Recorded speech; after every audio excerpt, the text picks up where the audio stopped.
Saudara-saudara kaum muslimin rahimakumullah, harta adalah amanat dan akan kita pertanggungjawabkan. Allah melebihkan rezeki sebagian kita dari yang lain agar kita saling tolong menolong, bantu membantu. Nabi janjikan, siapa yang meringankan beban saudaranya muslim di dunia, Allah akan meringankan bebannya di akhirat nanti. Sebuah jaminan dari baginda Nabi. Si orang yang kita bantu barangkali tidak bisa membalas, Allah yang akan membalas lewat jalan lain yang tidak pernah kita sangka-sangka. Selalu berusaha menyimpan sesuatu yang bisa membawa manfaat, baik untuk dirinya, untuk anak cucunya, maupun untuk keluarganya, untuk masa kini dan masa depannya. Kadang simpanan itu berbentuk uang, kadang berupa tanah, lain saat berbentuk pabrik, dan lain sebagainya. Sementara masa depan yang paling pasti adalah akhirat. Jika untuk masa depan dunia kita rela memeras keringat, membanting tulang, pergi pagi dan pulang petang, menyimpan uang, menyimpan tanah, menyimpan pabrik, pernahkah kita merenung jika satu saat kiamat datang, kita dibangkitkan dari kubur masing-masing, berdiri di padang mahsyar untuk mempertanggungjawabkan seluruh kegiatan hidup kita di dunia ini, lalu kita akan menuju ke alam akhirat. Sudahkah kita mempunyai simpanan untuk akhirat kita? Pada pertemuan kali ini saya ingin menyampaikan sebuah hadis di mana Rasulullah sallallahu alaihi wasallam bersabda, arba'un min kanzil jannah. Simpanan sorga ada 4 macam. Yang pertama, ikhfa'us sadaqah, menyembunyikan sedekah. Saudara-saudara kaum muslimin, sebagaimana yang kita maklum bahwa Allah Subhanahu wa taala melebihkan sebagian rezeki dari kita terhadap yang lain. Ada yang kaya, ada yang setengah kaya, ada yang miskin, ada yang setengah miskin, dan selanjutnya. Ada yang gajinya kecil tapi penghasilannya gede.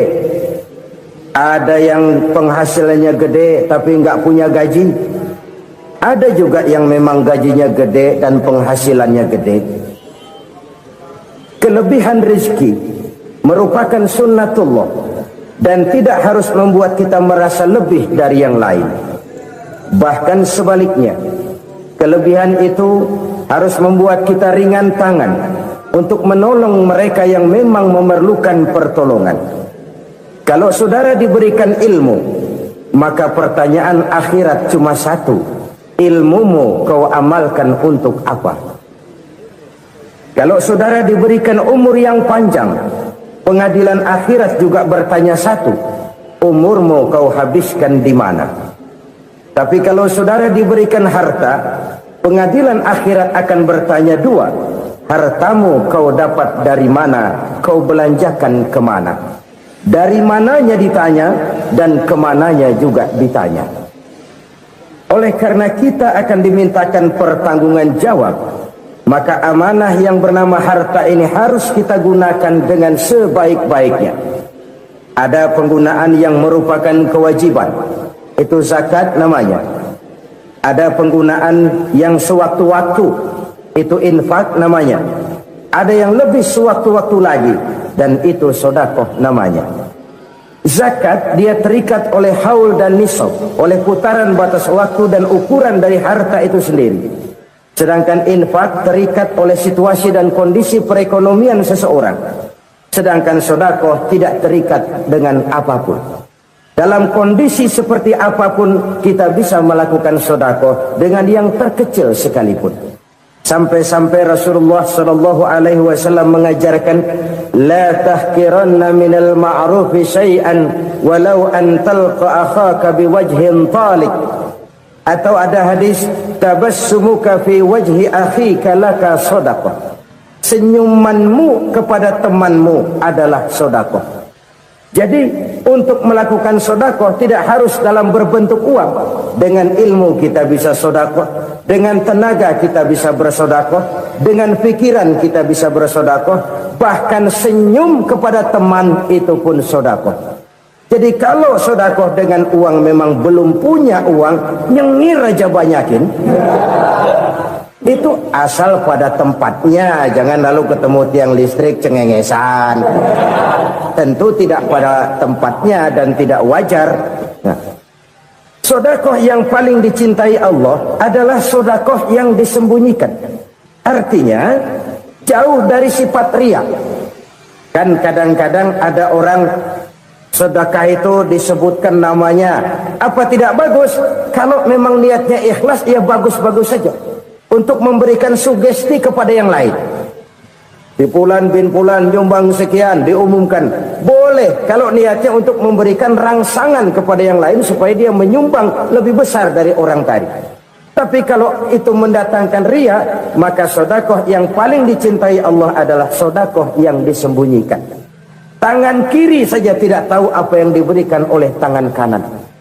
Sedekah yang dilakukan dengan ikhlas akan merupakan perbendaharaan surga, tersembunyi dari pandangan orang lain, tidak seorang pun tahu. Karena memang sikap yang baik adalah melupakan kebaikan dan mengingat kesalahan. Itu salah satu ciri orang bahagia. Orang yang selalu mengingat kesalahannya dan berusaha melupakan segala kebaikannya. Kalau dia akan ada kebaikan, dia tidak bisa ikut, dia merasa rugi karena dia merasa belum pernah berbuat baik. Tapi kalau akan melakukan kesalahan baru, dia ingat kesalahan yang sudah-sudah, sehingga terhalang baginya untuk melakukan satu kesalahan baru. Demikianlah saudara-saudara, bahwa Allah melebihkan rizki sebagian kita dari yang lain, agar terjadi tolong-menolong dalam kehidupan ini. Jadi kesenjangan yang nature, kesenjangan yang alami, itu sunnatullah. Ada yang kaya, ada yang miskin, ada yang kelas menengah. Nah, kenapa lalu sekarang kita berusaha mengentaskan kemiskinan? Oleh karena adanya kesenjangan struktural. Kalau yang kaya bisa semakin kaya, kenapa yang miskin tidak bisa naik jadi ikut sedikit kaya? Sebab pada dasarnya Islam adalah agama yang sejak turunnya sudah berupaya memerangi kemiskinan. Bahkan dikatakan kemiskinan itu mendekatkan kepada kekufuran. Orang kalau miskin udah dekat banget sama kafir. Gampang menjadi kafir. Berapa banyak saudara-saudara kita yang oleh karena soal perut, oleh karena soal materi, terpaksa meninggalkan dan menanggalkan akidahnya, menjual petunjuk yang diberikan Allah dengan hak kesenangan dunia yang cuma sebentar ini. Na'udzubillah, thumma na'udzubillah. Jadi makin kita sembunyikan satu sedekah, semakin banyak perbendaharaan kita di surga. Sedekah yang paling dicintai Allah adalah sedekah yang disembunyikan. Malahan ada seorang sufi, dia punya kebiasaan kalau pergi sholat Jumat, dia bawa uang, itu uang dia taruh di bawah tikar masjid. Dia niat sedekah kepada siapa saja yang nemuin itu duit. Maksudnya apa? Supaya yang nemuin nggak tahu siapa yang punya duit. Demikian dia saking ingin menyembunyikan sedekahnya.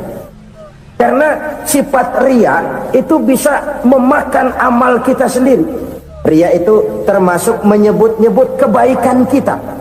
Orang yang suka nepuk dada, sedikit-sedikit ngitungnya kalau nggak gua. Tuh kalau nggak gua tuh yang belah situ, kalau nggak gua, iya kalau nggak lu kenapa emang? Orang yang suka menepuk jasad, tuh biasanya memang begitu saudara-saudara. Kalau perang lagi berkecamuk, orang nggak sempat ngaku jadi pahlawan. Tapi begitu perang selesai, yang kagak kenal bedil ngaku pahlawan, mas. Itu sesuatu yang biasa. Oleh karenanya, orang-orang yang ikhlas dalam bersedekah, disembunyikannya sedekah itu, Allah cinta betul. Malahan ada hadis memberikan jaminan, inna sedaqatal mar'il muslimi tazidu fil umri wa tadfa'u mitatas su'i. Sesungguhnya sedekahnya seorang mukmin tazidu fil umri, bisa menambah umur panjang, wa tadfa'u mitata su'i, dan menyelamatkan manusia dari mati secara su'ul khatimah. Jadi siapa yang kepengen panjang umur, banyaklah sedekah. Yang bosan hidup, pelit terus. Sedekah menambah panjang umur dan menyelamatkan manusia dari mati secara su'ul khatimah. Pak, katanya umur itu nggak bisa ditambah, nggak bisa dikurangin. Kapan? Kalau ajal sudah datang. Fa idza jaa ajaluhum la yastakhiruna sa'atan wa la yastakdimun. Kalau ajal datang tidak bisa dimajukan, tidak bisa dimundurkan. Itu kalau ajal sudah datang. Tidak bisa lagi umur ditambah dikurangi, sudah datang. Tapi kalau belum datang, itu kan haknya Allah. Mau ditambah, mau dikurangi, hak prerogatif Allah. Sebagai pencipta manusia, Allah maha kuasa dan maha mampu. Sedekah ini menambah panjang umur dan menyelamatkan manusia dari mati secara su'ul khatimah. Itu orang mati kan sama ya, kondisinya mati, nggak nafas. Tapi hakikat mati kan lain-lain. Ada yang mati itu husnul khatimah, baik akhirnya. Misalnya lagi ngaji mati, lagi sholat mati, lagi sedekah mati. Ini yang dinamakan dengan husnul khatimah, baik di akhirnya. Sebaliknya ada yang su'ul khatimah, jelek di akhirnya. Ini yang jadi catatan akhir. Lagi nyekek botol, mampus. Lagi banting kartu, modar. Su'ul khatimah, jelek pada akhirnya. Sedekah menyelamatkan manusia dari mati secara su'ul khatimah. Dan kita semua kepengen mendapat husnul khatimah, jauh dari su'ul khatimah. Oleh sebab itu yang bisa menyelamatkan kita dari penyakit itu antara lain adalah sedekah yang disembunyikan, yang dikerjakan dengan ikhlas karena Allah. Tidak karena kepengen dipuji orang, tidak karena ingin dikatakan orang pemurah. Sebab orang dermawan itu orang yang memberi tanpa harus diminta. Kalau masih harus diminta, ya belum dermawan namanya, masih harus diminta. Kalau nggak diminta ya tulus, lolos, polos. Saudara-saudara kaum muslimin rahimakumullah, harta adalah amanat dan akan kita pertanggungjawabkan. Allah melebihkan rizki sebagian kita dari yang lain agar kita saling tolong menolong, bantu membantu. Nabi janjikan siapa yang meringankan beban saudaranya muslim di dunia, Allah akan meringankan bebannya di akhirat nanti. Sebuah jaminan dari baginda Nabi. Si orang yang kita bantu barangkali tidak bisa membalas, Allah yang akan membalas lewat jalan lain yang tidak pernah kita sangka-sangka. Ada orang tanya, Pak, ini ada orang nyumbang masjid sambil marah-marah, gimana? Saya bilang sumbangannya aja ambil, marahnya jangan. Marahnya jangan diambil, itu urusan dia. Saudara-saudara kaum muslimin rahimakumullah, umat Islam ini kan umat yang punya potensi besar. Kadang kita merenung, kenapa kadang-kadang pembangunan masjid kok lambat sekali? Kalau hotel hari ini peletakan pertama, bulan depan peresmian. Supermarket hari ini peletakan batu pertama, minggu depan peresmian. Tapi kalau sudah yang namanya masjid, kadang-kadang peletakan batu pertama sekaligus jadi batu terakhir. 3 tahun, 4 tahun, campur nebar jalak di jalanan, duit dijaring kayak ikan sepat. Apa tidak ada orang Islam yang kaya? Banyak. Apa tidak ada pengusaha muslim yang jadi konglomerat? Ada. Lalu yang belum banyak itu yang komit terhadap nilai-nilai agamanya. Akhirnya kita jatuh jadi umat yang lemah. Belum ada pengusaha konglomerat muslim buka pabrik super mie cap bedug misalnya umpamanya atau pabrik kecap cap sorban supaya identitas keislamannya sedikit kelihatan. Kita jatuh jadi umat yang lemah karena potensi tidak terinventarisir dengan baik. Kita ini ibarat kompor yang cuma matengin nasi orang lain. Potensi kita dimanfaatkan oleh orang lain. Ukhuwah Islamiyah kita baru terbatas kepada silaturahmi. Ukhuwah di bidang ekonomi kita lemah, ukhuwah di bidang kebudayaan kita lemah, apalagi ukhuwah di bidang politik kita lebih rapuh lagi. Padahal ukhuwah itu adalah totalitas kehidupan manusia, menyangkut ipolek sosbud, memerlukan nilai-nilai ukhuwah. Jadi oleh karena itu mari kita menyadari di dalam harta kita, walaupun kita yang cari pergi pagi pulang sore peras keringat banting tulang, di sana ada harta anak yatim, di sana ada hak masjid, di sana ada hak pesantren, di sana ada hak jihad. Berbahagialah seseorang apabila dia oleh Allah dijadikan keran. Keran itu menyimpan air, tapi tidak untuk dirinya, tapi disalurkannya kepada mereka yang memang memerlukannya. Saudara-saudara kaum muslimin rahimakumullah, ini yang pertama. Jadi perbendaharaan surga adalah menyembunyikan sedekah. Orang lain nggak tahu, kita pun nggak pernah ngitung-ngitung. Kita anggap lewat begitu saja, padahal itu deposit akhirat. Satu. Yang kedua, perbendaharaan surga itu apa? Wa kitmanul musibah, menyembunyikan kesulitan. Kadang orang takut menghadapi kesulitan, tapi makin kita merenung, hidup ini kan sebenarnya urusan. Takut sama urusan ya jangan hidup. Tandanya orang hidup itu kalau punya urusan. Urusan melupakan problem, problem sering menimbulkan kesulitan. Kesulitan bukan untuk ditakuti, tapi untuk diatasi dan dicarikan jalan keluarnya. Siapa sih orangnya yang nggak pernah sulit-sulit? Makin tinggi status sosialnya, makin gede urusannya. Makin tinggi kualitas imannya, makin berat tingkat kesulitannya. Cuma memang yang namanya enak itu seperti pelangi. Biang lala itu nggak pernah di atas kepala kita, di atas kepala orang melulu. Lo sih enak lo, kata kita. Dia juga bilang yang enak kan lo. Pelangi itu nggak pernah di atas kepala kita. Kata tukang beca, aduh enak ya naik Mercy.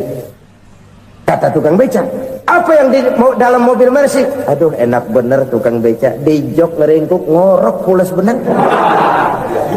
Saya kamar pakai AC sejuk, tempat tidur sutra empuk, alga spring bed, kulak kulik nggak bisa pulas kalau belum minum Valium, belum tidur. Enak bener tukang beca, di jok ngorok nggak tahu wetan kulon. Di tukang beca bilang yang di Mercy enak, yang di Mercy bilang tukang beca enak. Inilah enak, nggak pernah di atas kepala kita, di atas kepala orang lain melulu enak itu. Nah saudara-saudara, yang merupakan perbendaharaan surga itu orang yang bisa menyembunyikan kesulitan, baik pribadi ataupun rumah tangga. Nih terutama rumah tangga yang jadi soalnya. Kadang-kadang kita ini kalau senang, sebaliknya kalau senang kita diam, kalem aja, cuek. Banyak banget duit kita bawaan, diam aja udah. Malah ketemu orang takut. Tapi begitu susah, sekampung tahu. Padahal Nabi mengajarkan perbendaharaan surga itu menyembunyikan musibah, menyembunyikan kesulitan. Kalau enak, cerita sama orang-orang. Kalau nggak enak, rasain sendiri, tekan sendiri, atasin sendiri.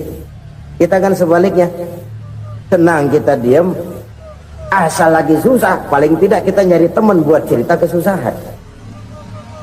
Siapa orangnya yang nggak pernah susah? Cuma soalnya bagaimana kita mengatasi kesusahan itu sendiri. Begitu juga misalnya kalau orang sudah berumah tangga, itu orang tuanya harus menjadi tempat dia cerita yang enak-enak saja. Yang nggak enak rasain berdua, selesaikan berdua, atasin berdua. Jangan dibalik. Asal senang diam, giliran susah saja. Maknya laporan. Terbalik. Bisa menjaga security informasi. Maka nama bayam keluar diem, malah seluitan. Enak amat lo makan daging ayam. Security informasi. Saudara-saudara kaum muslimin rahimakumullah, ujian yang terberat itu yang pernah diberikan kepada para nabi para rasul, para aulia, para ulama, makin tinggi keimanan, makin berat bentuk kesulitan. Ayo saya kemukakan satu contoh saja. Ada seorang nabi yang kaya, nabi kaya, namanya Nabi Ayub. Iblis kalau orang begini kan keki, ibadahnya rajin, kaya. Nih yang kayak begini susah digodain. Kalau ibadahnya rajin, miskin, enggali bisa disogok. Sini imannya mantap, ibadahnya rajin, kaya, nabi lagi. Oh, tapi namanya iblis nggak kurang akal. Laporan, Tuhan, kenapa iblis? Ya ini bahasa saya, bahasa Qurannya sih nggak gitu. Itu hambamu yang namanya Ayub, dia rajin ibadah cuma karena dikasih kaya aja. Coba kasih miskin dia, berhenti dia sembahyang. Ah, kamu bisa aja. Saya tahu Ayub itu hambaku yang ikhlas. Saya buktiin Tuhan, silahkan. Dibuktiinlah, iblis turun ke alam ini. Yang mula-mula dia lakukan, dia rusak sawah ladang Nabi Ayub. Dia binasakan binatang ternak Nabi Ayub. Sehingga dalam waktu singkat, jatuhlah Nabi Ayub dari orang paling kaya jadi orang paling miskin. Beliau masih ibadah di mihrab dalam masjid. Datang iblis. Saudara Ayub, ya, lagi ngapain? Ibadah. Nyembah Allah, nyembah Allah. Oh, percuma. Kenapa? Tuhan yang ente sembah nih, dia udah bikin miskin ente. Sawah ladang ente hancur lebur, binatang ternak binasa. Sekarang ente jadi orang paling miskin. Ngapain nyembah Tuhan kayak begitu? Tekor. Udah berhenti dah ibadah, berhenti ibadah. Ini iblis sama Tuhan laporannya lain, yang dikerjakan kepada Nabi Ayub juga lain. Benar begitu iblis kata Nabi Ayub? Iya, sawah ladang saya habis, buras. Binatang ternak saya binasa, binasa. Saya miskin, bangpak. Apa jawab Nabi Ayub? Bukan innalillahi, ini hebat. Alhamdulillahillazi a'tani wa akhza minni. Segala puji bagi Allah yang telah memberikan harta kepada saya dan sekarang mengambilnya lagi. Alhamdulillah. Allah yang ngasih, Allah yang ambil.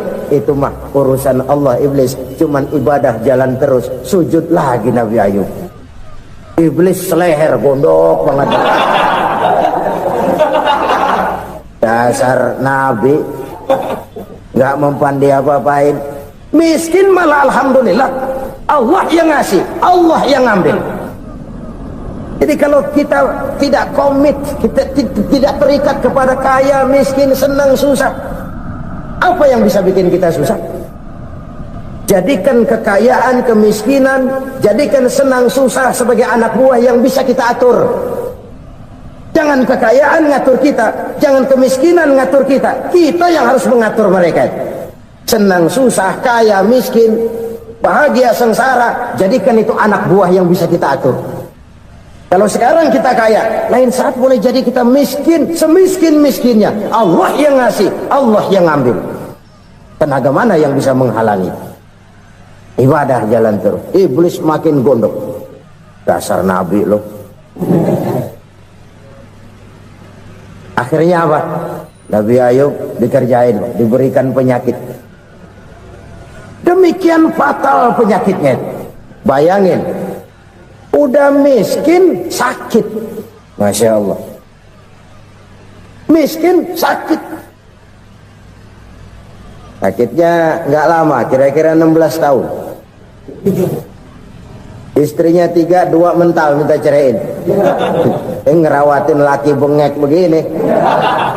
Senang belum tentu, susah udah pasti nih. Cerai aja, cerai dah. Cerai. Tinggal satu Siti Rahmah yang setia menemani beliau. Sesetia-setianya hati perempuan. Satu saat Siti Rahmah bilang, "Bang, iya, abang kan Nabi bang. Lalu, namanya Nabi kan doanya jarang meleset bang.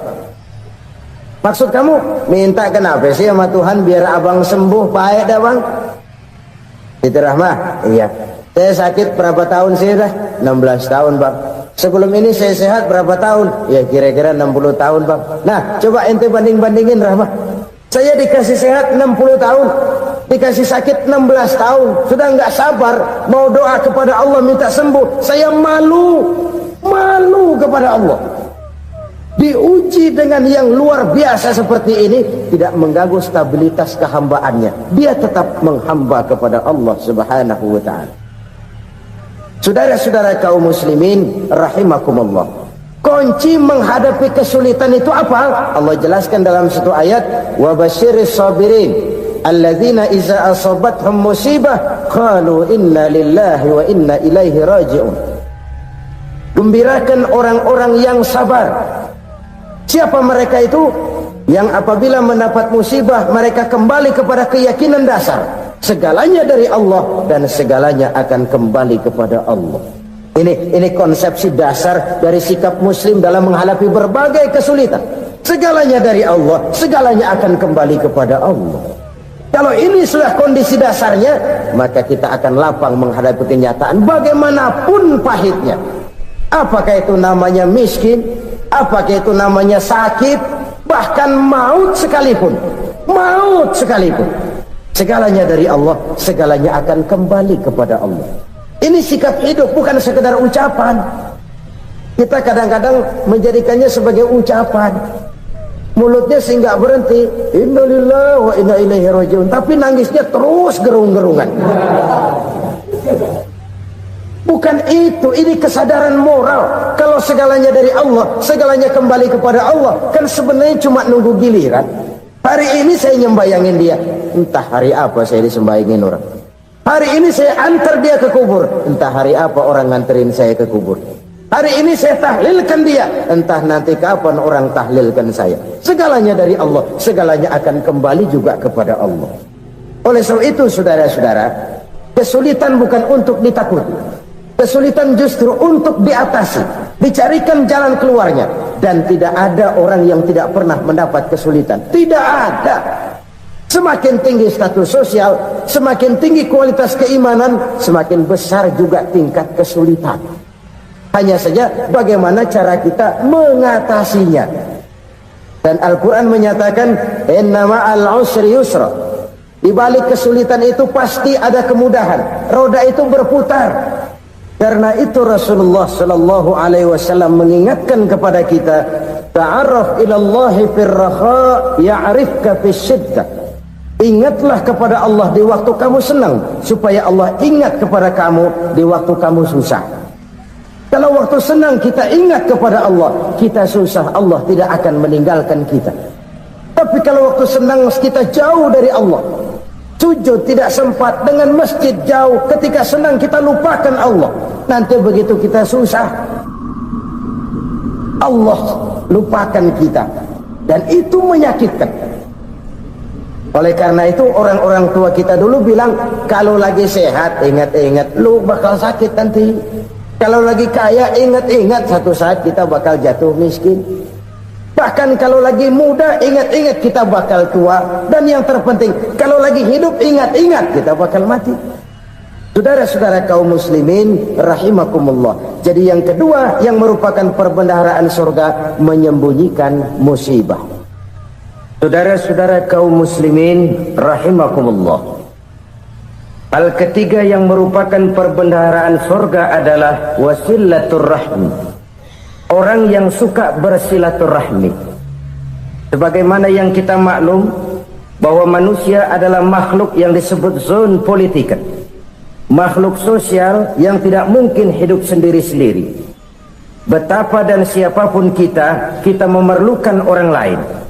Bodoh betul manusia kalau tinggal di tengah masyarakat tapi tidak mau bermasyarakat, merasa hebat sendiri, pintar sendiri, gagah sendiri, kaya sendiri.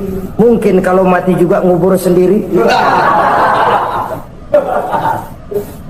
Jangankan kita di sini, di sorga saja Nabi Adam waktu sendirian bengong melulu, mondar mandir. Allah tegur dam sepi dam. Ya ini kalau bahasa saya. Iya Tuhan, sepi ini nggak ada coret-corekan pisan ini. Diciptakan Siti Hawa baru anteng Nabi Adam. Itu di surga.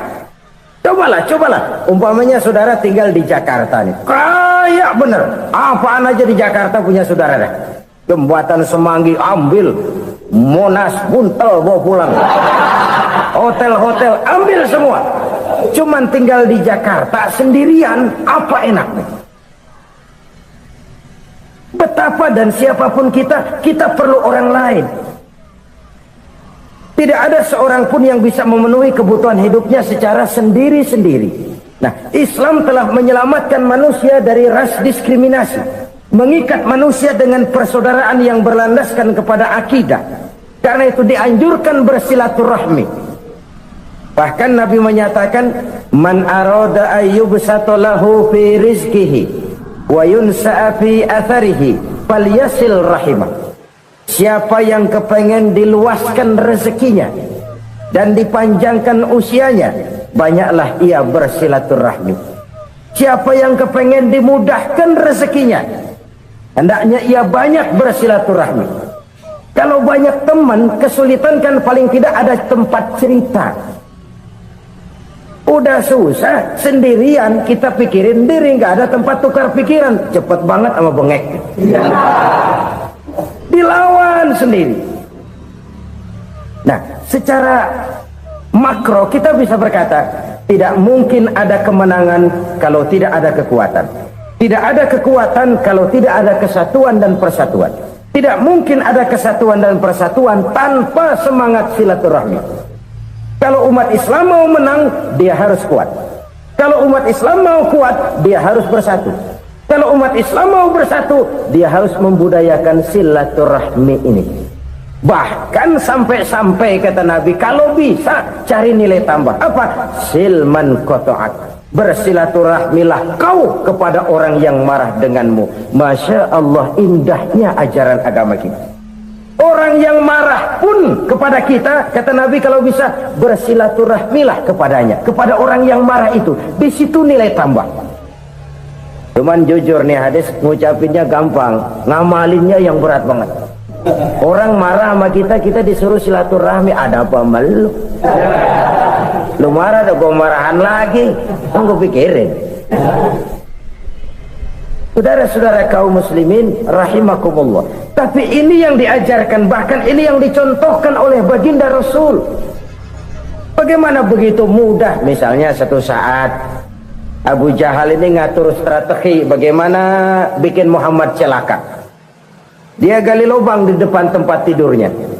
Dia tutupin daun korma. Terus dia panggil seseorang, ke sini. Kasih tahu Muhammad, pamannya sakit keras, minta ditengokin. Berangkat orang ini ke sana. Muhammad, labbaik. Pamanmu sakit keras, dia minta ditengokin. Baik, saya akan datang menjenguk beliau. Berangkatlah Nabi ke rumah Abu Jahal tanpa prasangka apapun. Abu Jahal udah pasang stil, selimut 3 rangkap setengah dipakai, persis kayak orang meriang.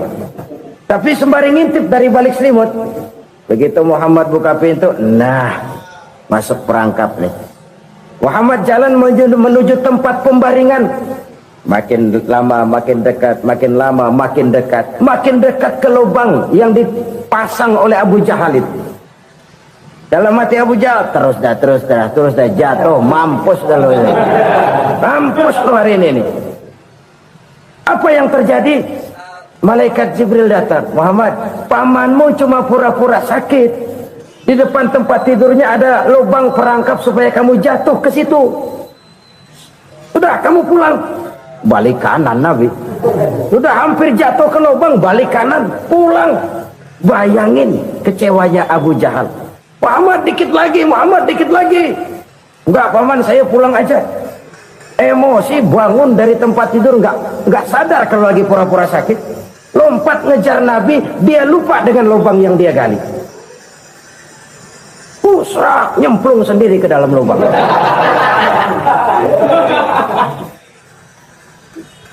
Nabi terus berlalu.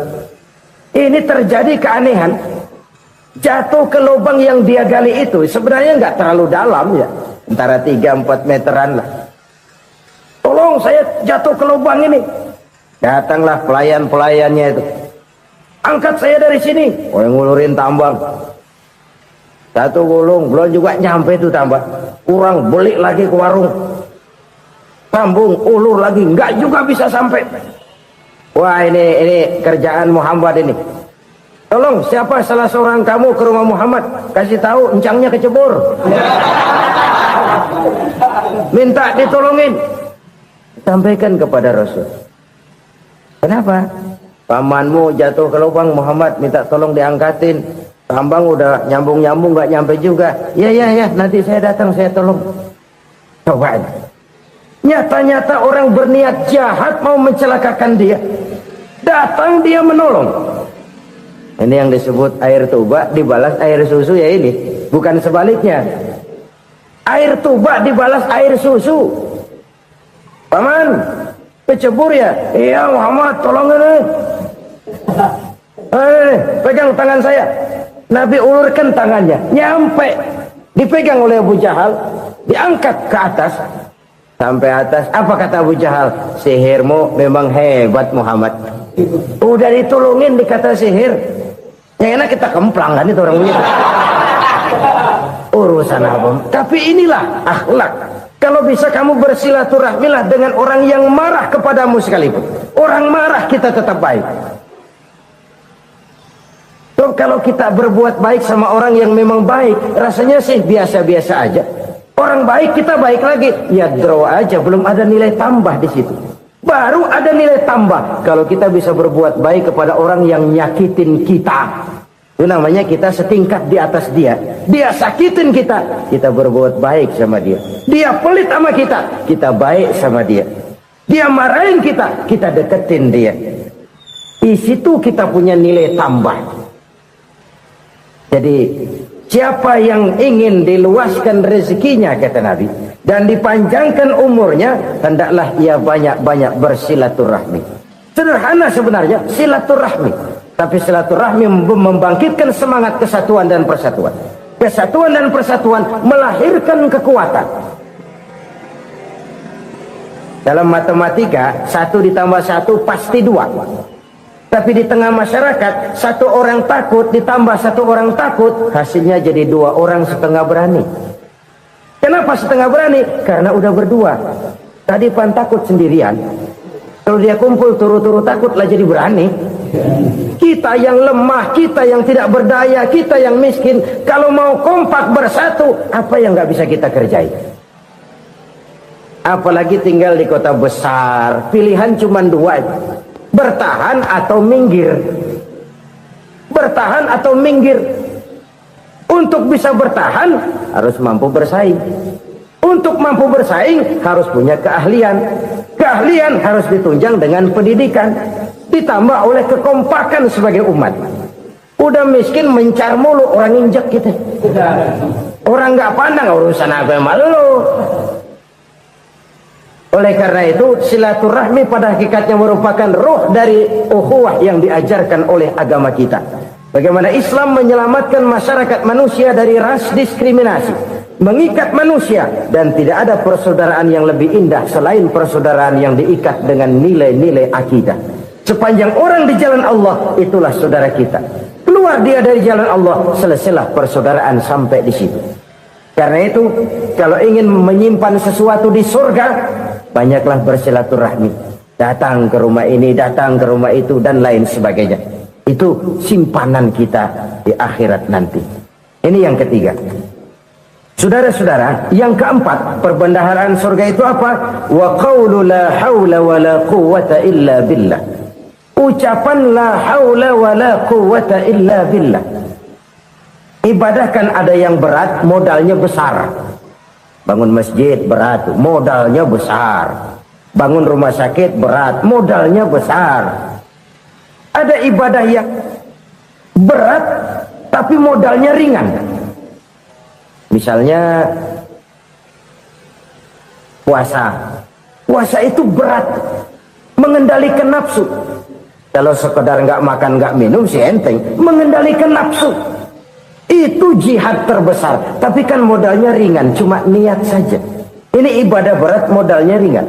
Ada ibadah yang ringan, modalnya juga enteng. Seperti termasuk ucapan la haula wa la quwwata illa billah. tanpa sadar. La haula wala quwata illa billah. Nyelengin tuh di surga. Nyelengin, kita nggak terasa. Nyelengin simpenan akhirat. La haula wala quwata illa billah. Nyimpan lagi. Kaget. La haula wala quwata illa billah. Nyimpan lagi. Banyak simpenan. Walaupun sebenarnya yang dimaksud di sini adalah kesadaran batin.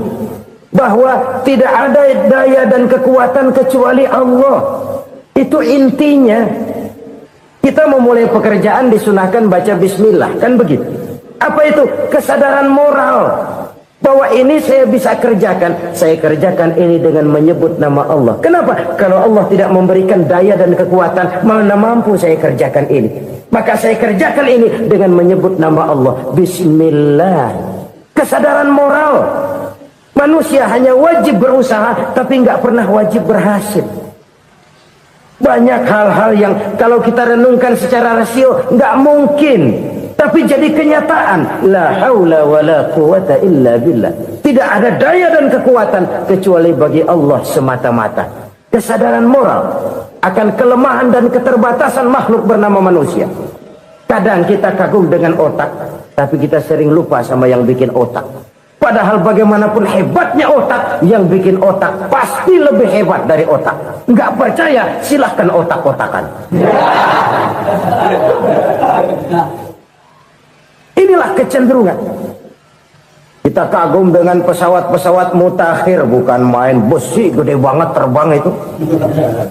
Alangkah hebatnya. Lalu apa yang bikin otak tidak lebih hebat dari itu semua? Kita puji laut. Apa yang bikin laut tidak lebih hebat dari laut itu? La haula wa la quwata illa billah. Tidak ada daya dan kekuatan kecuali Allah. Apa yang bisa kita lakukan kalau tidak karena daya dan kemampuan yang diberikan oleh Allah kepada kita? Lahirlah sikap tawadu, rendah hati, tidak melonjak menjadi angkuh dan sombong, sadar akan kelemahan dan keterbatasan diri. Sebagai makhluk yang diciptakan oleh Allah Subhanahu wa ta'ala. Jadi satu sisi ini ucapan yang berpahala, la haula, jadi wiridan. Pada sisi lain ini kesadaran moral, sikap mental, kesadaran batin bahwa yang punya daya dan kekuatan itu cuma Allah. Kita nggak pantas untuk sombong, sebab sombong itu pakaiannya Allah. Kita nggak sedang pakai pakaian Allah, kegedean. Dan makin kita renungi, makin terbentur. Apa sih yang bisa kita sombongin?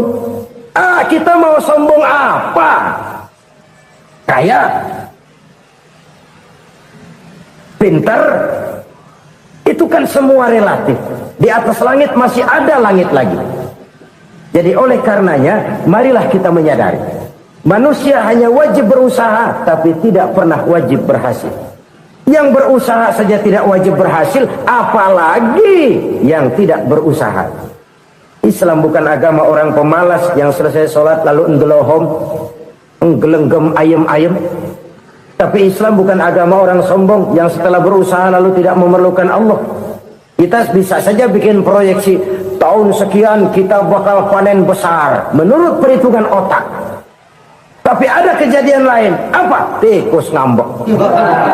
Habis itu dimakanin tikus, panen gagal. Proyeksi rasional gagal oleh tikus-tikus yang ngambek itu. Bisa saja terjadi. Tahun depan kita panen besar, urung. Kenapa? Musim panas panjang. Dan sekarang ini koran-koran bikin berita musim mengalami penyelewengan. Bukan cuma manusia yang nyeleweng sekarang. Musim pakai nyeleweng. Mestinya kan musim hujan udah selesai, masih hujan-hujan juga. Musim. Nah sekarang kita boleh bikin proyeksi, kita bakal panen besar. Tahu-tahu musim panas panjang, sawah retak, air kering. Cari teknokrat yang paling botak, suruh pendekin tuh musim panas. La haula wa la quwata illa billah. Inilah kesadaran moral. Saudara, saya teringat satu saat ada seorang konglomerat. Umurnya ya kira-kira 70-an. Satu saat dia ditanya oleh wartawan, "Pak, umur Bapak berapa sih?" "Ya paling 10 tahun. 10 tahun. 10 tahun. Anak bapak berapa orang? Satu saja. Satu. Harta bapak berapa? Ya paling-paling bangsa 7 juta kali. 7 juta? Iya. Pak, kenapa bapak bohongi saya? Bapak punya buku biografi. Koran-koran, majalah-majalah banyak memuat cerita riwayat hidup bapak. Saya tahu umur bapak 70. Kenapa bilang cuma 7 tahun? Saya tahu anak bapak 8. Kenapa cuma bilang 1? Saya tahu harta bapak miliaran, mungkin triliunan. Pabrik di mana-mana, bank di mana-mana. Kenapa bilang uang bapak cuma 7 juta? Nah, kata si konglomerat tadi, kamu benar nak, kamu benar. Umur saya kalau jumlahnya memang 70 nak. Cuman ingat-ingat saya, baru 7 tahun terakhir ini saya sujud. Baru 7 tahun terakhir ini saya berusaha dekat dengan Allah. Saya laksanakan perintahnya, saya jauhi larangannya. 7 tahun inilah rasanya yang ada nilainya di hadapan Allah. Yang 63 tahun matong, kelabu, kelem umur gue. Habis untuk maksiat, untuk munkarat. Maka ketika ditanya tadi, umur saya 7 tahun itu. Oh begitu Pak. Oh iya. Lalu anak Pak, anak bapak kan 8. Kenapa bilang cuma 1? Nah, kalau jumlah hitungannya memang anak saya 8. Tapi dari 8 orang ini rasanya cuma 1 nih yang bakal jadi buah hati, belahan jantung, pelanjut cerita, penerus sejarah, bakal jadi anak soleh yang akan mendoakan saya. Cuman 1 rasanya anak saya ini yang bakal jadi buah hati saya, besar-besaran saya, yang akan mendoakan di kubur saya, yang akan mendoakan di akhirat saya. Yang 7 orang mana, Masya Allah, yang 1 tenggeng, yang 1 nyekek botol mulu, yang 1 nggak karu-karuan. Makanya saya bilang 1 anak saya yang akan bisa mendoakan saya. Oh begitu Pak. Iya. Nah harta Pak, harta bapak kan triliunan. Pabrik bapak di mana-mana. Uang bapak hampir di tiap bank-bank besar. Kenapa bilang cuma 7 juta? Betul kau nak. Harta saya kalau jumlahnya memang miliaran, triliunan mungkin. Tapi yang saya ingat baru 7 juta tuh yang saya belanjakan di jalan Allah. Saya nyumbang masjid, saya santuni yatim piatu, saya bantu pembangunan pesantren, saya bantu pembangunan rumah sakit Islam. Itu yang akan saya bawa pulang ke akhirat, yang 7 juta itu. Yang triliunan itu nanti akan diperebutkan oleh anak-anak saya sebagai waris saya. Jadi harta saya 7 juta itu yang bakal nemenin saya di akhirat, yang akan saya bawa pulang jadi teman saya. Saudara-saudara kaum muslimin, jangan-jangan orang tua itu adalah kita-kita ini. Jangan-jangan kita-kita ini adalah orang tua itu. Jangan-jangan itu potret dari diri kita masing-masing. Dari sekian umur yang diberikan Allah, berapa tahun yang ada nilainya di hadapan Allah? Dari sekian anak-anak yang merupakan amanah, berapa yang akan mendoakan kita sebagai orang tuanya menjadi anak soleh? Dari sekian banyak harta yang diberikan Allah, berapa yang akan kita bawa pulang menghadapnya nanti, yang kita belanjakan di jalan Allah? Ini sebuah potret kehidupan. Karena itu kita kembali kepada la haula wa la quwwata illa billah. Kita wajib berusaha, kita wajib berikhtiar. Selebihnya segala daya dan kekuatan hanya milik Allah saja semata-mata. Satu kesadaran batin dari setiap pribadi muslim. Setelah ia berusaha dan berikhtiar, ia menyerahkannya kepada Allah Subhanahu wa ta'ala. Jadi satu sisi ini merupakan wiridan ucapan yang mengandung pahala, pada sisi lain ini merupakan sikap batin dari seorang muslim di dalam ia menghadapi realitas kehidupan ini. Saudara-saudara kaum muslimin rahimakumullah, kalau ini kita jadikan satu basis kehidupan, maka ini akan menyelamatkan manusia dari kemungkinan tergelincir menjadi orang yang lupa diri dan lupa darat. Sebab itu Imamul Ghazali berpesan, jadidis safinah fa innal bahra amiq, wa khuziz zad fa inna safara ba'id, wa khaffifil hamla fa innal hamla sadid. Perbarui selalu kapalmu karena lautan sangat dalam. Bawa bekal yang banyak karena perjalanan ini sangat jauh. Ringankan beban, karena kebanyakan beban akan menyakitkan. Alangkah indah kalimat ini, alangkah dalam makna yang terkandung di sana. Perbarui selalu kapalmu karena lautan sangat dalam. Apa artinya ini? Jaga mentalmu baik-baik, pelihara imanmu baik-baik, karena hidup penuh cobaan seperti lautan. Kita kalau berlayar di lautan kan kadang-kadang tenang, angin bertiup sepoi-sepoi basah. Jika malam datang, bintang gemintang bertabur menghias cakrawala, rembulan memantulkan sinarnya dengan indah. Dalam keadaan begitu berlayar enak. Tapi lain saat ombak menggunung, halilintar menyambar, angin topan bertiup. Berapa banyak sudah saudara-saudara kita yang tenggelam di lautan dunia tanpa sadar bahwa dia belum sampai kepada pantai yang akan dituju. Berapa banyak sudah saudara-saudara kita yang tenggelam di lautan dunia ini tanpa sempat bangkit lagi. Dia menyangka sudah sampai kepada tujuannya. Hati-hati kapal jangan sampai bocor karena lautan sangat dalam. Iman ini jaga baik-baik karena hidup penuh dengan ujian. Wa khuzizat fa inna safara ba'id. Bawa bekal yang banyak karena perjalanan sangat jauh. Saudara mau ke Bandung, bawa duit. Saudara mau ke Surabaya, banyakkan lagi duitnya. Saudara mau ke Mekah, gepokan, iketan tuh duit nggak lembaran lagi. Makin jauh perjalanan, makin banyak bekal yang harus kita bawa. Kalau saudara dari Jakarta mau ke Surabaya, kagak bawa duit berangkat juga, itu sih bukan berani namanya, nekat. Sampai Surabaya belum tentu, sengsara di jalan udah pasti. Kenapa? Nggak bawa bekal berangkat. Sama juga kita nih, misalnya belum sempat sembahyang, mati. Waduh, berani banget orang. Belum punya bekal, mati. Sengsara di jalan. Atau bekal tidak cukup. Dari Jakarta saudara mau ke Surabaya, bawa duit 500 perak. Paling jauh Cikampek nyampenya itu. Paling jauh itu. Antara jauhnya perjalanan dengan bekal yang saudara bawa tidak seimbang. Hidup ini perjalanan panjang, a walking tour. Dimulai dari alam arwah, sebelum jasad diciptakan, roh diciptakan lebih dulu. Dari situ pindah ke alam rahim, dari alam rahim pindah ke alam dunia, dari alam dunia pindah ke alam barzah, baru menuju akhirat. Satu perjalanan panjang. Kalau bekal tidak bawa, sengsara di jalan.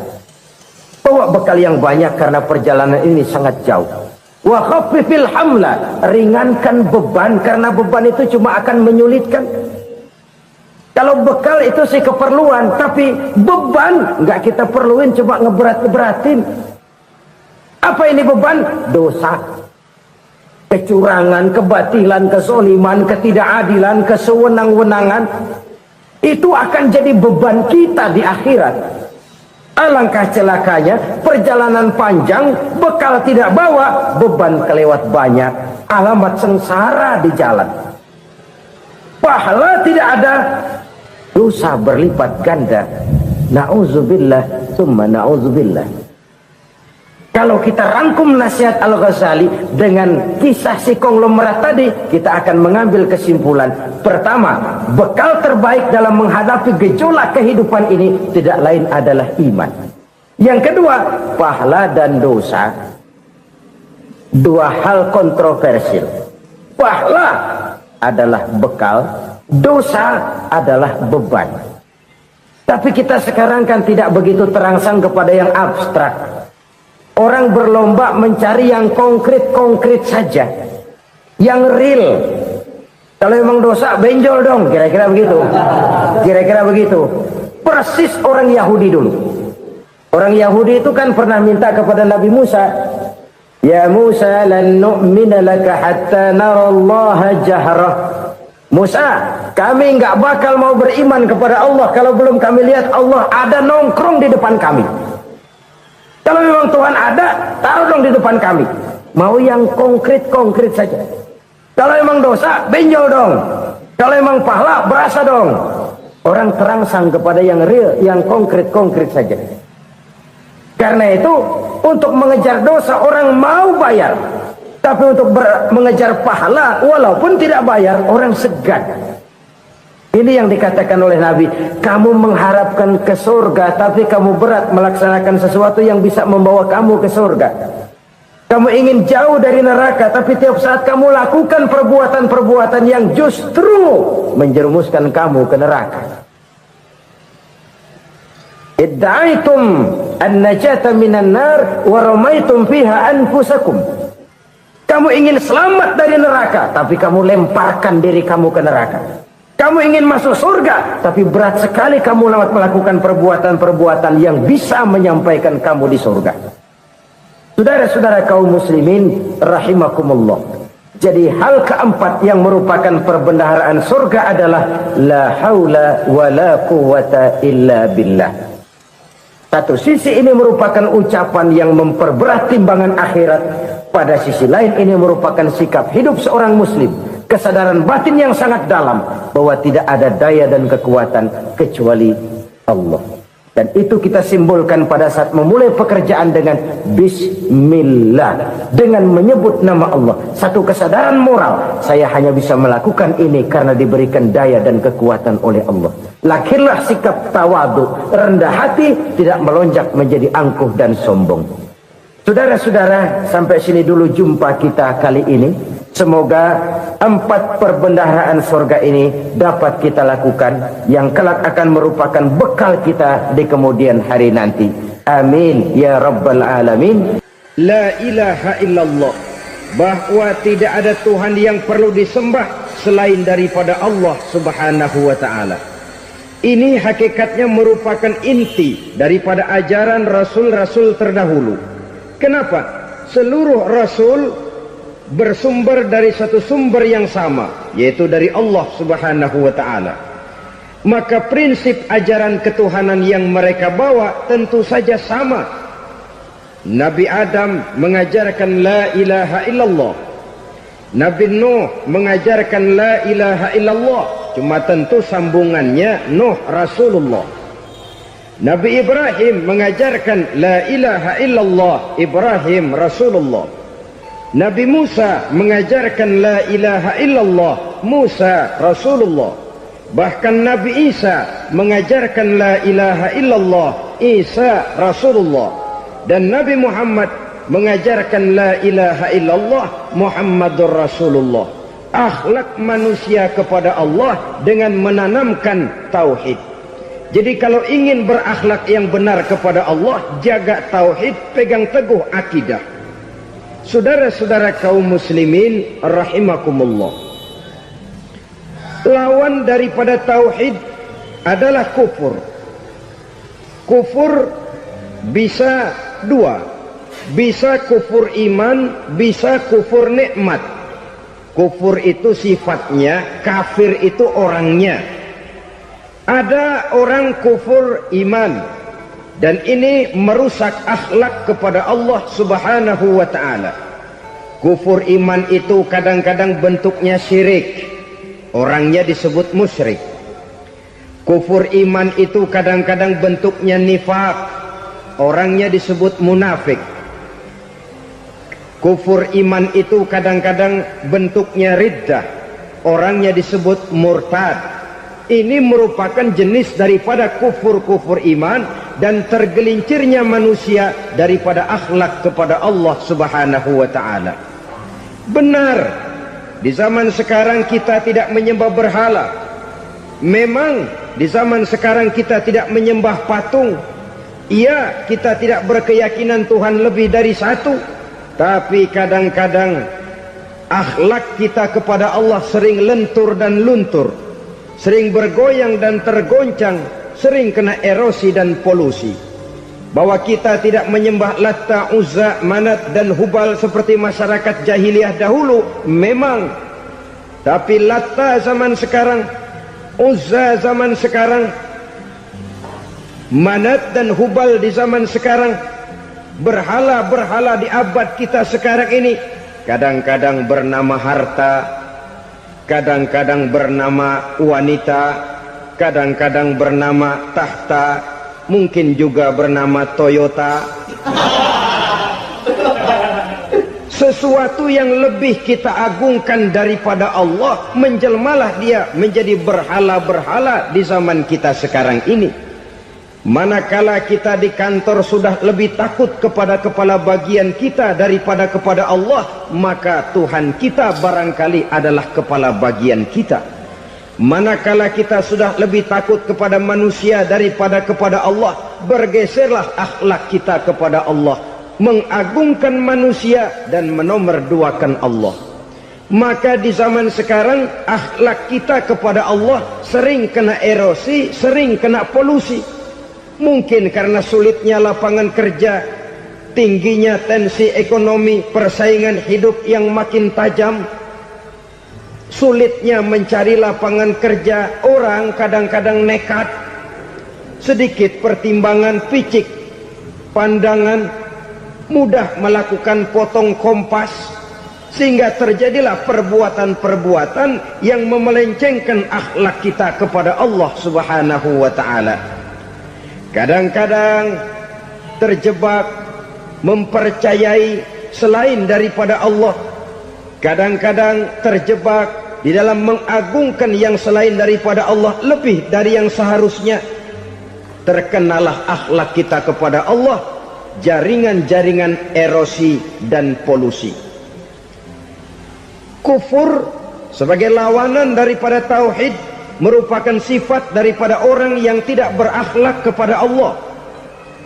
Bentuknya pertama bisa syirik. Syirik itu artinya meyakini ada Tuhan lain selain daripada Allah. Itu yang namanya syirik. Jadi percaya Tuhan ada, cuman Tuhannya kelebihan. Itu yang disebut syirik, dan itu merupakan cerminan dari akhlak yang rusak kepada Allah Subhanahu wa ta'ala. Berkeyakinan Tuhan lebih dari satu, berkeyakinan bahwa Tuhan itu beranak atau diperanakkan, atau mengagungkan sesuatu sama dengan Allah, atau menjadikan yang selain Allah sebagai tujuan akhir daripada perjalanan kehidupan ini, maka itu sudah terjebak kita dalam musyrik. Dan syirik satu dosa yang tidak berampun. Bahasa kasarnya, yang namanya syirik itu jenis bapak moyangnya dosa. Saudara-saudara, sebab itu saya pesan, kalau memang terpaksa, biasanya yang tinggal di kota-kota besar itu kalau tidak kepengen dosa kan susah. Kalau terpaksa harus bikin dosa, cari yang kecil-kecil saja, yang kira-kira taubatnya gampang. Umpamanya pulang sholat Jumat nukar sendal, umpama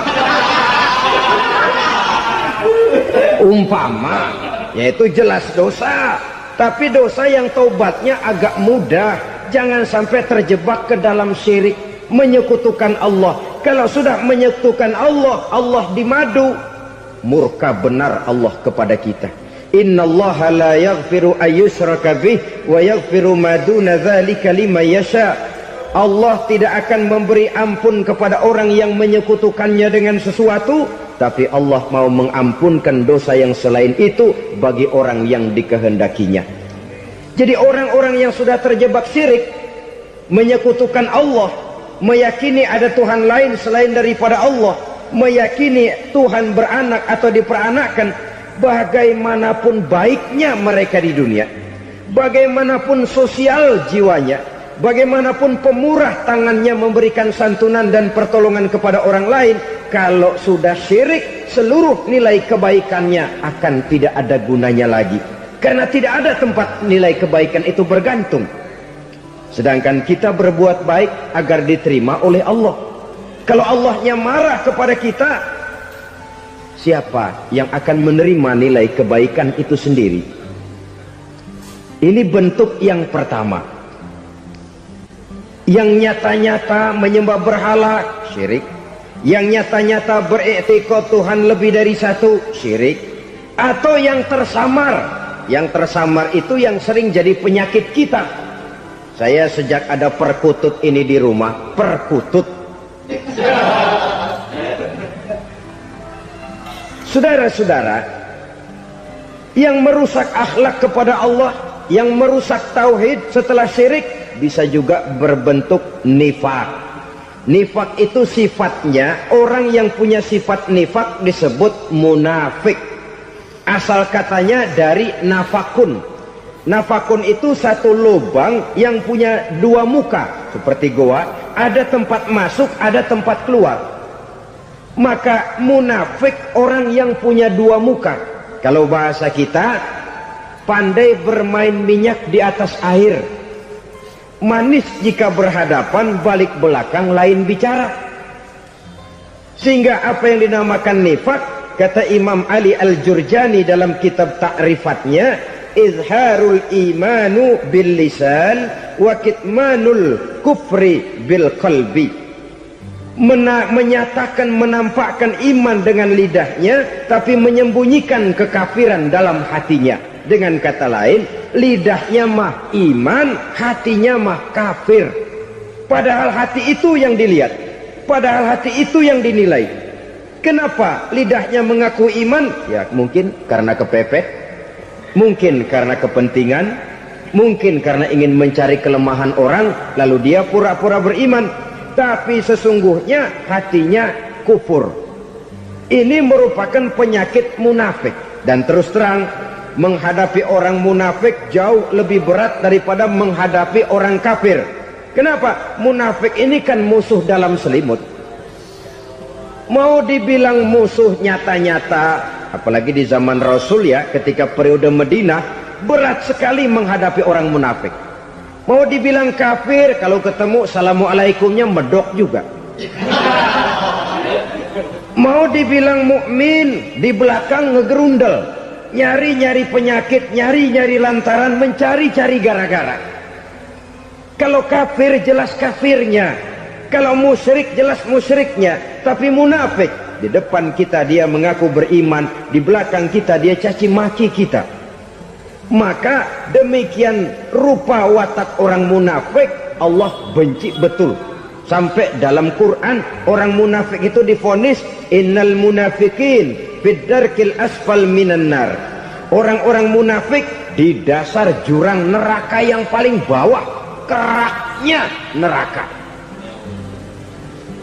Saudara-saudara kaum muslimin rahimakumullah, sebab munafik sangat berbahaya, membahayakan umat, membahayakan agama. Di depan kita mereka ngaku pura-pura beriman, kalau pidato luar biasa, memuji agama setinggi langit, menampakkan seolah-olah dia orang yang dekat dengan agama. Saudara-saudara, agama penting, agama mutlak. Tapi yang ngomong begitu agamanya apa, remeng-remeng. Cuma sekedar lipstick, cuma sekedar dekorasi, cuma sekedar kamuflase buat ngibuli orang lain. Dia mengaku beragama, mengatakan agama mutlak, menganggap agama penting, seolah-olah memperhatikan benar tentang tatanan kehidupan beragama, tapi sebenarnya di hatinya tidak lebih berkecamuk penyakit-penyakit kufur. Maka sifat munafik ini termasuk menodai tauhid, artinya merusak akhlak kita kepada Allah Subhanahu wa ta'ala. Sifat yang ketiga yang juga merusak akhlak kita kepada Allah dinamakan riddah. Riddah itu sifatnya, orang yang punya sifat riddah disebut murtad. Murtad keluar dari Islam. Keluar dari Islam tentu tadinya di dalam Islam. Oleh satu perbuatan dia bisa menjadi murtad. Misalnya tadinya dia iman benar kepada Allah, tapi melarat. Kadang-kadang sehari masak, 3 hari libur. Akhirnya oleh kesulitan ekonomi dia tidak kuat. Ada yang menawarkan kebaikan, dibawain supermi, dibawain obat-obatan, diberikan beras. Goyah imannya. Keluar dia dari Islam, ikut agama orang yang memberikan pertolongan kepadanya, memilih kesenangan sebentar dengan mengorbankan kebahagiaan yang kekal. Maka orang semacam itu riddah sifatnya, murtad orangnya, keluar dari Islam. Dan yang menyebabkan kita murtad bukan cuma orang nyata-nyata memproklamirkan diri keluar dari Islam lalu mengikuti agama orang lain. Bukan cuma itu. Mengakui ada Rasul lagi sesudah Nabi Muhammad bisa menyebabkan kita murtad. Mengingkari nikmat Allah bisa menyebabkan kita murtad. Meyakini semua agama benar bisa menyebabkan orang menjadi murtad. Meragukan kesempurnaan dan kelengkapan Al-Quran bisa menyebabkan orang jadi murtad.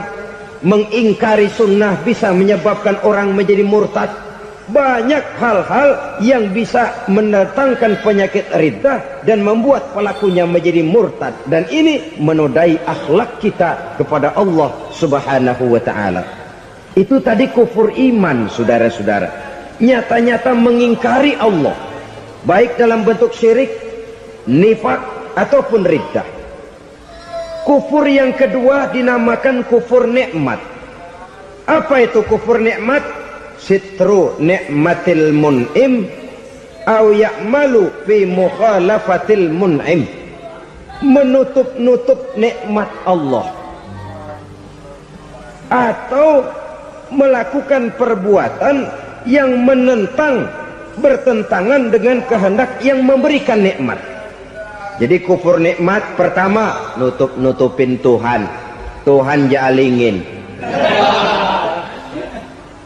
Duit lu banyak amat, dari mana? Gua kerja. Lalu kerjanya nomor satu. Orang yang berakhlak kepada Allah, dia akan menjawab, kamu uangnya kok banyak, dari mana? Rezeki dari Allah. Caranya, saya kerja. Kerja itu cara, rezeki itu dari Allah datangnya. Bukankah di zaman sekarang kita sering terpleset? Ini merupakan cerminan dari rapuhnya akhlak kita kepada Allah Subhanahu wa ta'ala. Karena usaha saya memang, karena saya peras keringat banting tulang, tentu. Tapi sadarkah kita bahwa sepanjang yang bisa kita lakukan cuma berusaha, peras keringat banting tulang?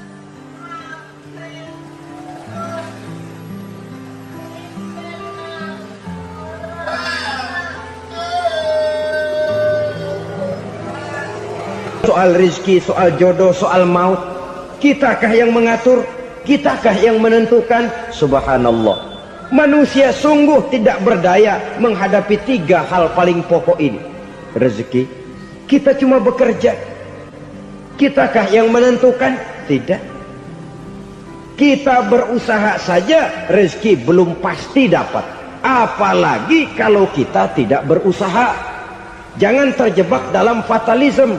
Belum perang udah nyerah. Emang dasar rezeki datangnya dari Tuhan, gak usah kerja, dan ntar juga kalau dia datang.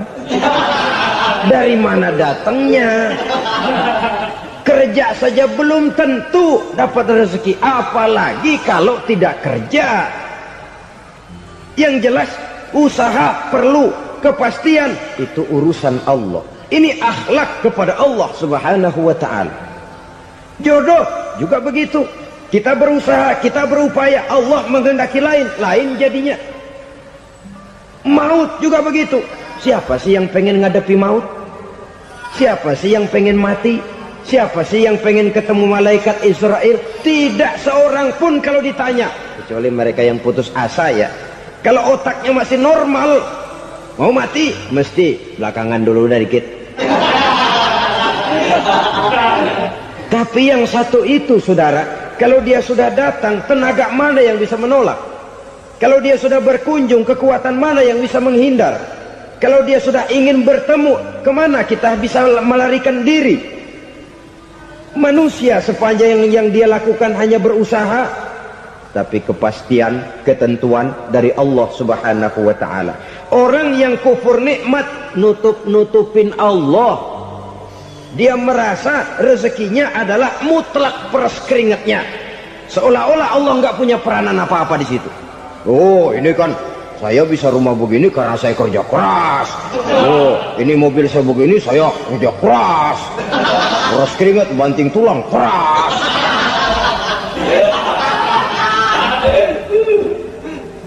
Saudara-saudara kaum muslimin rahimahkumullah.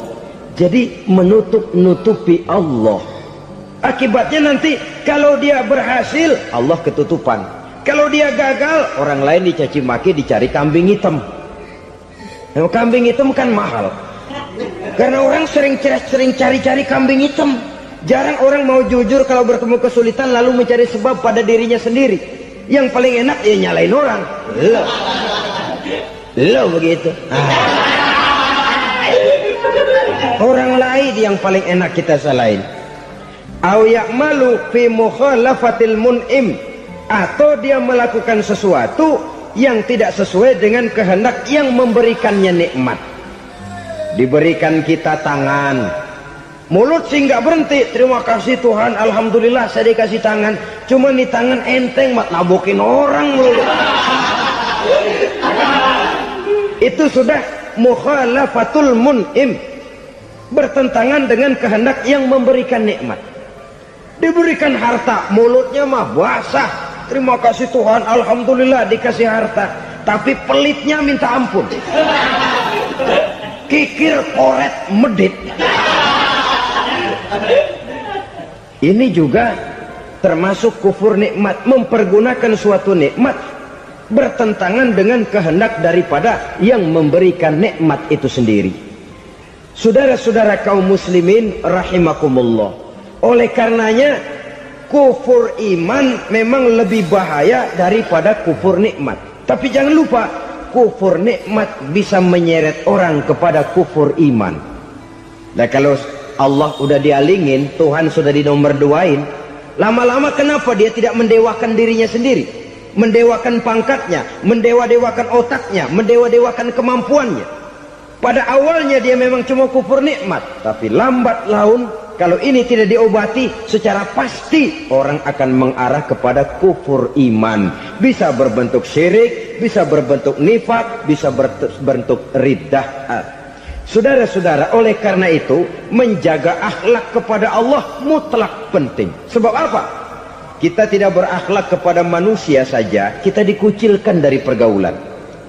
Kalau kita tidak berakhlak kepada Allah, dikucilkan oleh Allah.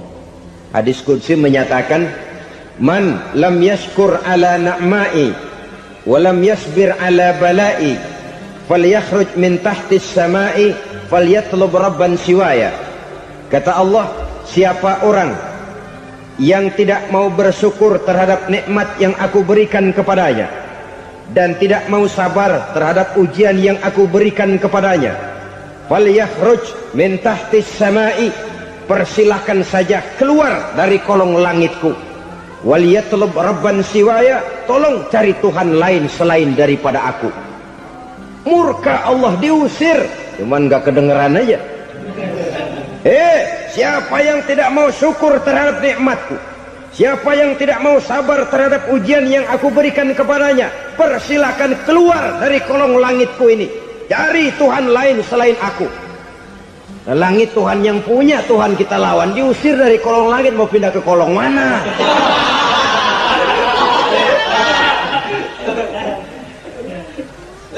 Jadi jangan merasa kufur nikmat kan enteng. Iya, kelihatannya begitu, tidak sebahaya kufur iman. Tapi kufur nikmat ini merupakan anak tangga yang kalau kita sudah mulai naik, kita akan naik terus sampai kepada tingkat di mana kita mengalami kufur iman. Kalau sudah ke sana, maka akhlak kita kepada Allah terkenalah erosi, terkena polusi, hancur akhlak kepada Allah, dan itulah sumber kesengsaraan abadi. Kalau cuma kita tidak berakhlak kepada manusia, barangkali resikonya cuma kehidupan di dunia ini. Mungkin juga ada kehidupan akhirat. Tapi kalau sudah tidak berakhlak kepada Allah, dunia akhirat kita rugi dan celaka. Maka pada kesempatan ini saya mengajak, marilah jaga baik-baik akhlak kita kepada Allah. Satu kali kita bertauhid, sampai mati kita bertauhid. Satu kali la ilaha illallah, jangan tergelincir lagi kita keluar daripada kalimat itu. Satu kali kita bertuhankan Allah, jangan bertuhan yang lain selain daripada Allah. Jangan sekutukan Allah, jangan samakan Allah dengan sesuatu, jangan mengangkat yang lain sama agungnya dengan Allah. Sebab dengan demikian kita seolah-olah sudah mengotori akhlak kita kepada Allah subhanahu wa ta'ala. Saudara hadirin yang saya hormati, jadi oleh karenanya akhlak kita kepada Allah merupakan basis daripada kehidupan beragama. Kalau itu sudah mulai rapuh, mulai terkena erosi dan polusi, mulai rusak, dikhawatirkan nanti nilai ibadah kita kepada Allah juga akan turut ambruk karenanya.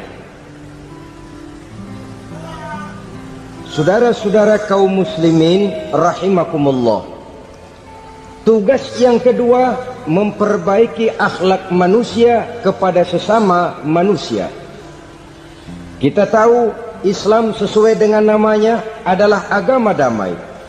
Maka akhlak manusia kepada sesama manusia menempati porsi yang penting dalam kehidupan beragama. Bagaimana seorang muslim bergaul, bertata krama terhadap sesama manusia. Mari kita lihat lebih jauh persoalannya. Untuk memudahkan pembicaraan dari kacamata agama, kita kelompokkan saja manusia itu dalam dua. Pertama yang seiman dan yang kedua yang tidak seiman. Yang tidak seiman itu kita sebut saja kufur atau kafir. Nah, kepada yang kafir pun kita diajarkan untuk berakhlak, apalagi kepada yang memang nyata-nyata seiman, sekeyakinan, seakidah. Kemanapun Islam datang, ke negara manapun ia masuk, ia tidak menaburkan kerusakan.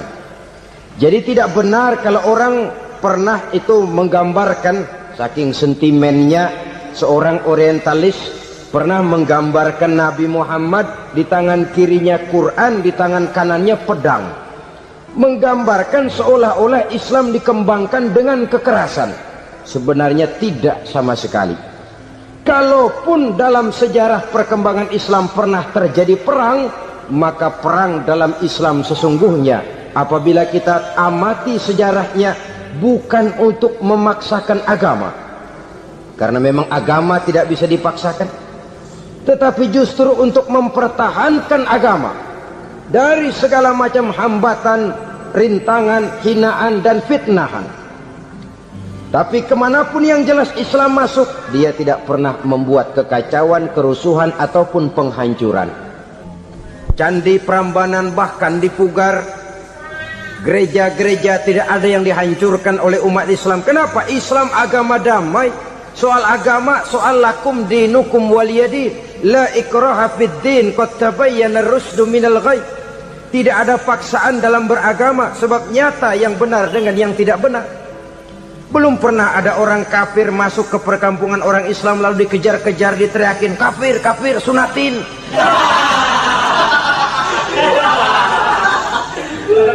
Belum pernah. Kenapa? Islam menghormati orang lain agama. Nah, yang kafir ini macam-macam, saudara. Ada kafir harbi. Nah, ini kafir kerok. Ini kafir yang nyata-nyata memproklamirkan permusuhan kepada umat Islam, nyata-nyata mengganggu ketenangan umat Islam. Kafir yang seperti ini yang boleh diperangi. Misalnya kita mau sembahyang Jumat dijagain, nggak boleh sembahyang Jumat, getok palanya. Kafir harbi artinya tantangan perang datang dari mereka, bukan kita yang mulai, mereka yang buka front. Prinsipnya umat Islam tidak boleh mencari-cari musuh, tapi pun tidak boleh lari kalau ketemu musuh. Musuh jangan dicari, ketemu jangan lari. Karena itu kesan seolah-olah umat Islam ini teroris, umat Islam ini destroyer, umat Islam ini sering menimbulkan keonaran, kerusakan, sungguh satu fitnahan yang sangat keji. Umat Islam adalah umat yang cinta damai. Islam di masa perkembangannya masuki Eropa melalui Selat Gibraltar, Jabal Tariq, memasuki Spanyol. Islam tidak pernah meruntuhkan gereja, Islam tidak pernah membunuh orang-orang Nasrani. Bahkan Islam mewariskan peradaban dan kebudayaan yang begitu tinggi nilainya di bidang ilmu pengetahuan, sampai ketika itu Barat banyak mengkaji ilmu pengetahuan dari dunia Islam. Buku-buku berbahasa Arab diterjemahkan ke bahasa Yunani, dipelajari oleh para cendekiawan di negeri barat sana. Mereka mengambil manfaat yang banyak dari masuknya Islam ke Eropa. Sementara gereja tetap berdiri dengan megahnya. Kuil-kuil tempat peribadatan tidak satupun yang diusik-usik. Kenapa? Islam agama yang cinta damai. Asal dia tidak diganggu, asal kehormatannya tidak dihinakan. Jadi kafir harbi, kafir yang nyata-nyata nantang perang, ngajak berkelahi, itu kafir yang nyari penyakit. Kafir harbi ini boleh diperangi dengan catatan mereka yang memang mulai. Yang kedua, kafir zimmi. Kafir zimmi, kafir yang hidup di tengah mayoritas muslim, tapi mereka mau hidup dengan aman, damai, tenang. Mereka wajib dilindungi. Bahkan Nabi pernah memberikan satu jaminan, man aza zimmiyan faqad azani. Siapa yang mengganggu orang kafir zimmi sama saja dengan mengganggu saya. Kehormatannya dijaga, harta bendanya dilindungi, anak istrinya pun dilindungi. Dan ini jadi kenyataan. Saudara bisa lihat di negara-negara yang mayoritas penduduknya beragama Islam, orang-orang kafir di luar Islam hidup dengan tenang, aman, damai. Di Saudi Arabia, di luar tanah haram, di luar Mekah dan Madinah, banyak orang-orang kafir mencari nafkah. Mereka tenang, aman, dilindungi undang-undang. Begitu di Mesir, begitu di negara Indonesia yang berdasarkan Pancasila ini.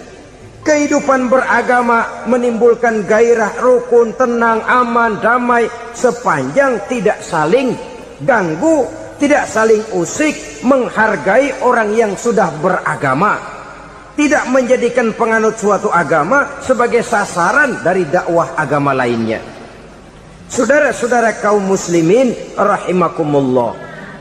Jadi memang oleh Al-Quran kita dianjurkan asyidda 'alal kuffar ruhama bainahum.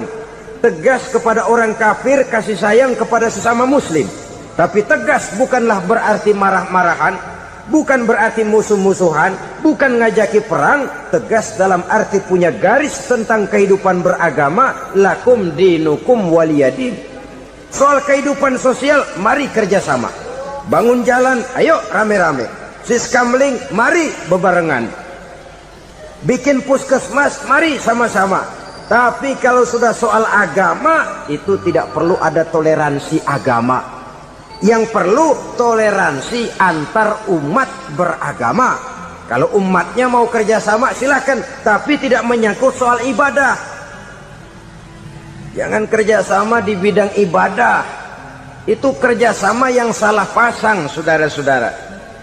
Sehingga dengan demikian toleransi adalah menyangkut kehidupan antar umat beragama. Sedangkan agama sendiri punya coupling yang nyata. Sehingga dengan demikian tegas kepada orang kafir dalam arti kita punya satu kepribadian. Tidak ngambang. Enggak, lalu kalau ditanya orang, sebenarnya agama lu apa sih? Gua mah gimana musimnya aja. Agama pakai musim kayak rambutan. Akhirnya ya begitu, musim-musiman. Ke masjid kelihatan, ke gereja hayo, ke candi nongol, ke apa? Bingung malaikat bagaimana nyatetnya nih bocah ini. Di mana aja ada.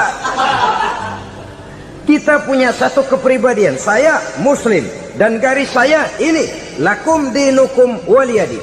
Bagi Tuhan persilakan agama Tuhan, bagi kami agama kami. Kami hormati Tuhan, Tuhan hormat kepada kami. Tapi soal agama, couplingnya jelas. Kerjasama, mari urusan muamalah, bidang sosial. Yuk kita siskamling sama-sama dengan orang lain agama. Mari jaga kerukunan, kesatuan, persatuan, kekompakan. Perbaiki jalan yang rusak, mari sama-sama. Mendandani jembatan yang runtuh, mari sama-sama. Tapi sembahyang, couplingnya lain-lain. Sebab Nabi juga dulu pernah ditawarkan begitu loh sama kafir jahiliyah dulu, Quraisy itu. Sudah Muhammad, sekarang begini saja, kita join aja daripada marah-marahan. Hari ini saya oke, menyembah Tuhanmu Allah. Besok gantian kamu menyembah Tuhan kita, Latta, Uzza, Manat dan Hubal. turun, qul ya ayyuhal kafirun la a'budu ma ta'budun. Soal ibadah kaplingnya jelas, tidak boleh dicampur adukkan. Sebab kalau tidak, kita akan mulai kehilangan identitas diri, dan disitulah krisis kehidupan keyakinan beragama dimulai dari krisis identitas. Hujan gede kan mulainya gerimis dulu. Di mana-mana ya gerimis dulu. Gerimis makin lama makin gede. Kita akan mulai dengan kehilangan identitas diri. Dari sana nanti kita malu mengakui keislaman kita. Kalau orang Islam malu mengakui keislamannya, ini kan ironi, menyedihkan. Ngakui Islamnya saja malu, menonjolkan keislamannya malu. Tidak ada rasa bangga beragama. Padahal ini modal dasar. Hanyalah dengan rasa bangga beragama kita lalu konsekuen. Bangga yang tidak konsekuen, wah pokoknya kan gua kan Islam, agama yang paling benar. Tapi hidupnya sendiri jauh dari tuntunan Islam. Itu bangga yang tidak beralasan, bangga yang tidak perlu dibanggakan sebenarnya. Kebanggaan yang membuat kita konsekuen dan dekat dengan kehidupan beragama. Jadi dengan demikian saudara-saudara, kepada non-muslim kita juga harus berakhlak. Bukankah ini sudah dicontohkan oleh Rasul? Bagaimana beliau disambiti orang di Taif, yang menyambiti malah didoakan. Bagaimana Suraqah mau membunuh beliau, malah Suraqah didoakan. Bagaimana Abu Jahal dan Abu Lahab saking mangkalnya. Ini Abu Jahal pernah gali lubang di kamarnya sendiri, di depan tempat tidurnya. Setelah dia gali lubang, ditutupin pakai keraras korma. Lalu dia tarik selimut, belagak meriang. Dia pesan pesuruhnya, bilangin Muhammad encangnya meriang. Pamannya sakit, minta ditengokin. Nabi dengan segala husnuzonnya berangkat nengokin. Abu Jahal dari balik selimut ngintip. Itu dia Muhammad, itu dia tuh. Dia tuh masuk Dani, masuk. Mulai di jalan, senang Abu Jahal. Terus. Begitu ke pelosok, masuk ke lubang, gue pendem terus lalu. Memang niatnya mau mencelakakan Nabi. Sudah tinggal beberapa langkah lagi Nabi akan berjalan ke arah lubang itu. Malaikat Jibril ngasih tahu, Muhammad, Abu Jahal pamanmu cuma pura-pura sakit. Di depan tempat tidur itu ada lubang sudah dia gali untuk menjerumuskan kamu. Sudah balik pulang. Balik badan Nabi. Sudah hampir mau melangkah, kakinya malah muter pulang. Abu Jahal yang ngelihat Nabi sudah hampir jatuh nggak jadi, balik pulang. Lupa kalau lagi sakit. Udah Muhammad buruan sini. Ke pintu dia kejar. Dia lupa sama lubang yang dia gali. Begitu dia kejar, dia yang ke pelosok masuk ke dalamnya. Sejak saat itu ada pepatah, man hafara hufratan waqa'a fiha. Siapa yang suka nggali lubang, dia sendiri bakal terpelosok ke dalamnya. Jatuh dia ke lubang yang dia gali.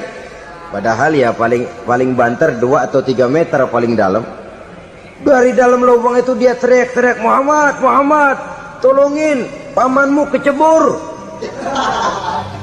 Kasih tahu Muhammad, kasih tahu, datang lagi lah pesuruhnya.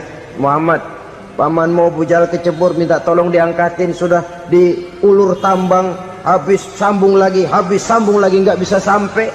Masa iya, cuma kamu yang bisa nolong. Apa yang dilakukan Nabi? Balik mau nolongin. Akhlak. Kita kalau ada orang gali lubang buat nyeburin kita, dia sendiri yang kecebur. Gorok gua kagak lemin loh. Mati sekalian dah. Nabi mah enggak, balik nolongin tuh Abu Jahal. Kenapa paman kecebur? Iya Muhammad, tolong, tambang udah diulur-ulur, sambung-sambung nggak sampai. Aduh kasihan paman, nih pegang tangan saya. Nabi cuma ulurin tangan, nyampe dipegang oleh Abu Jahal. Diangkat ke atas. Nyampe atas, apa kata Abu Jahal? Tambang bergulung-gulung nggak nyampe, kamu cuma pakai tangan doang kok bisa Muhammad, hebat banget sihirmu.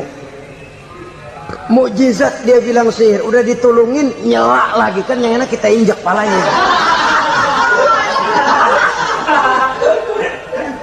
Orang dulu bilang wah katanya nolongin anjing kejepit, udah selesai ditolongin malah yang nolong digigit. Saudara hadirin yang saya hormati, kepada orang-orang kafir kita harus berakhlak, menghormati mereka, tidak memaksakan satu keyakinan dalam batas-batas yang ditolerir oleh agama, yaitu pada masalah-masalah sosial dan muamalah. Itu kepada non-muslim.